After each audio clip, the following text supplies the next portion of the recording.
Last time ನೀವು ಕೇಳಿದಾಗ gas ಬೆಲೆ, ಪೆಟ್ರೋಲ್ ಬೆಲೆ, ಆಮೇಲೆ ಡೀಸೆಲ್ ಬೆಲೆ, ಪ್ರತಿಯೊಂದರ ಬೆಲೆ ಮೋದಿ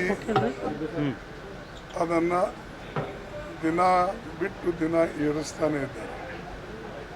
ಬಹುಶಃ ಅವರಿಗೆ ದೇಶದ ಬಗ್ಗೆ ಕಾಳಜಿ ಇಲ್ಲ ಮತ್ತು ಜನ ಏನು ನಂಬಿಕೆ ಇಟ್ಟು ಅವರಿಗೆ ಓಟ್ ಕೊಟ್ಟು ಆರಿಸಿ ತಂದು ಸರ್ಕಾರ ಮಾಡಿತ್ತು, ಅವಕಾಶ ಮಾಡಿಕೊಟ್ಟಿತ್ತು, ಅದನ್ನು ಇವತ್ತು ಆ ವಿಶ್ವಾಸವನ್ನು ಕಳೆದುಕೊಂಡಿದ್ದಾರೆ ಮತ್ತು ಕೇವಲ ಮಾತಿನಿಂದನೇ ಪ್ರತಿಯೊಬ್ಬರಿಗೂ ಕೂಡ ಕನ್ವಿನ್ಸ್ ಮಾಡ್ತಕ್ಕಂಥ ಪ್ರಯತ್ನ ಮಾಡ್ತಾರೆ.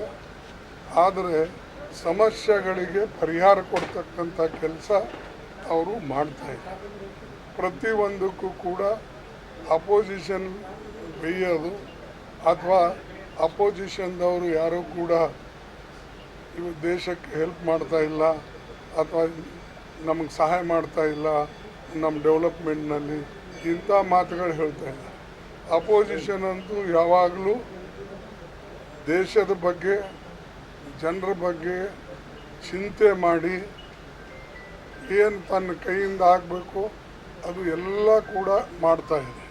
ಆದರೆ ಅವರು ಮಾತ್ರ ಇವತ್ತು ಯಾವುದೇ ಕಾರ್ಯಕ್ರಮಗಳನ್ನು ಜನರಿಗೆ ಹೇಳಿದ್ರು ಅವು ಎಲ್ಲನೂ ಕೂಡ ವಿಫಲಗೊಳ್ತಾ ಇವೆ. ಈವನ್ ರೂಪಾಯಿ ಬೆಲೆ ಕಡಿಮೆ ಆಗ್ತಾ ಇದೆ, ದಿನಕ್ಕೆ ದಿನ ಇನ್ಫ್ಲೇಷನ್ ಏರ್ತಾ ಇದೆ. ನಾನು ಮೊದಲೇ ಹೇಳಿದ್ದೆ, ಎಂಪ್ಲಾಯ್ಮೆಂಟು ಕೂಡ ಅವರು ಅನ್ಎಂಪ್ಲಾಯ್ಮೆಂಟ್ ಇವತ್ತು ವಿದ್ಯಾರ್ಥಿಗಳು ಎಷ್ಟಿದ್ದಾರೋ, ಜನ ಇದ್ದಾರೋ, ನಾಗರಿಕ ಅವ್ರ ಬಗ್ಗೆನೂ ಅವ್ರ ಕಾಳಜಿ ಇಲ್ಲ. ಮತ್ತು ನಾವು ಹಿಂದೆ ತಂದಂಥ ಕಾರ್ಯಕ್ರಮ ಏನಿತ್ತು ಮನ್ರೇಗಾ ಅಂತ ಕಾರ್ಯಕ್ರಮ, ಅದಕ್ಕೂ ದುಡ್ಡಿಲ್ಲ.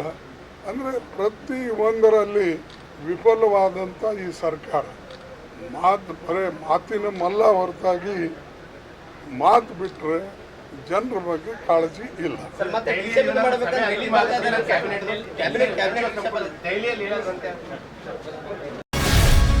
ಗ್ಯಾರಂಟಿ ನ್ಯೂಸ್, ಸುದ್ದಿ ಖಚಿತ, ನ್ಯಾಯ ನಿಶ್ಚಿತ.